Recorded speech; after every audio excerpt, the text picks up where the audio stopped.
Código Ambiental deve buscar mais segurança jurídica para os empreendedores. Quem falou isso foi o secretário de Meio Ambiente e Infraestrutura do Rio Grande do Sul, Arthur Lemos Júnior, que disse que as alterações do Código Ambiental vão dar maior segurança jurídica aos empreendedores. Ele explicou o licenciamento ambiental por compromisso. O governador Eduardo Leite encaminhou à Assembleia Legislativa o projeto de lei que altera o Código Ambiental. Na sua manifestação, Leite disse que a legislação será atualizada, mantendo um equilíbrio entre a proteção ambiental e o desenvolvimento socioeconômico. A proposta irá para o Legislativo em regime de urgência. O secretário do Meio Ambiente e Infraestrutura, Arthur Lemos Júnior, respondeu se o projeto vai tornar o Rio Grande do Sul competitivo em relação aos outros estados e se terá mais segurança jurídica para os novos empreendimentos. Com certeza, esse também foi um dos objetivos, não perdendo o olhar, a visão da proteção, mas também trazendo o Estado para um patamar onde ele consiga se equivaler do ponto de vista de um portfólio de investimento, o investidor identifique, não, aqui o Estado, eu tenho regras claras, o Estado não está dissociado da legislação federal. Trouxe como exemplo aqui um custo que é trazido para o empreendedor, e a sociedade tem que entender que este custo do empreendedor não é do empreendedor, ele é do empreendedor, mas quando o empreendedor coloca o seu produto no mercado, o custo quem paga esse custo é a sociedade, é o consumidor daquele produto. Então temos que entender que aqui nós tínhamos um prazo de licenciamento no máximo de 5 anos, onde nos outros estados e na legislação federal são 10 anos. Então nós duplicávamos o custo do empreendedor numa questão de prazo de licenciamento. Então essas são atividades que a gente está tentando equiparar a termos da legislação federal, assim como termos técnicos também. Vamos pegar um exemplo de definição de APP, onde você diz ali que toda obra, todo empreendimento em área de preservação permanente, você tem que ter estudo de impacto ambiental. Pegamos um município denso, onde você vai construir um prédio e ele está muito próximo de um córrego. O que? Você vai fazer um EA-RIMA para a construção de um prédio. Quer dizer, mas não se cobra. Sim, mas a legislação assim o exige. Então, nós queremos, sim, que a legislação seja integralmente cumprida. E a gente quer, então, atualizar essas distorções que foram criadas ao longo do tempo e que a nossa vida em sociedade acabou demonstrando que não poderia ser aplicada conforme estava previsto na legislação. Informou que esse tema já foi debatido na Assembleia Legislativa. Então, o encaminhamento do Poder Executivo foi no sentido de encaminhar com regime de urgência, porque entendemos que ele foi amplamente debatido. Esse trabalho estava na Secretaria, foi aportado pela Assembleia Legislativa, então nós estamos devolvendo agora, com algumas complementações, aquele trabalho que efetivamente emanou da Assembleia Legislativa. Entendemos que não estamos pegando ninguém de surpresa, foi amplamente debatido e agora então tramitaria em regime de urgência na Assembleia. Arthur Lemos respondeu se o prazo de debate será curto. Se essas 490 alterações tivessem sido feitas em 6 meses, eu diria que sim, mas elas foram discutidas, debatidas e construídas ao longo de 4 meses na Assembleia em 2016. Então a gente entende dessa forma que por isso que foi encaminhado com regime de urgência. Detalhou a decisão do Supremo Tribunal Federal sobre a constitucionalidade de lei do Ceará sobre o tema. Sim, uma decisão do ministro Barroso. Ontem teve o julgamento virtual, foi publicado então ontem a matéria. Claro que o acordo não foi publicado ainda tem que passar por redação final, mas o que se entendeu, né? Havia uma discussão se os estados eram competentes por instituir novas formas de licenciamento, e isto que o Supremo Tribunal Federal acabou atuando e demonstrando. Sim, há uma concorrência entre estados e a União para avançar nessa legislação. Claro que não transbordando, porque como a parte dos licenciamentos passam pelo Conselho Nacional de Meio Ambiente, a posição do ministro Barroso foi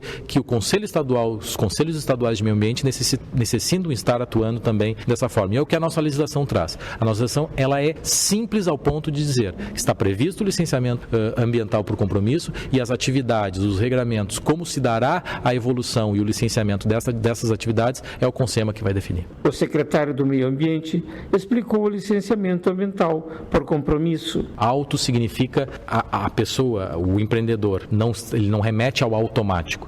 E o licenciamento ambiental por compromisso, nós estamos assim, você tem regras claras, você responde aquilo que o órgão ambiental necessita e o órgão ambiental está atuando com o princípio da boa-fé do empreendedor. Ele responde, tem um responsável técnico e e assina. Ele está com a licença, ele pode fazer a instalação, ele tem um cronograma, ele não vai sair operando de imediato, ele tem um cronograma para instalar e um cronograma para operar. Nesse ínterim, com certeza, o nosso órgão ambiental fará as fiscalizações necessárias. E a gente acredita que estará tudo dentro desse regramento que foi instituído e que estaria sendo exigido. Como que será feito? Bom, a gente vai delinear agora, através do Conselho Estadual do Meio Ambiente. O que nós podemos avançar? Bom, primeiro, você vai preencher, não vai ser na hora, você vai ter que primeiro fazer o pagamento dessa licença, o valor tem que entrar para dentro do órgão, para o órgão ambiental. O órgão ambiental, então, assim, vai fazer uma verificação, um checklist desses documentos, não é análise técnica, é para efetivamente saber se um croquis é um croquis e não um documento escrito,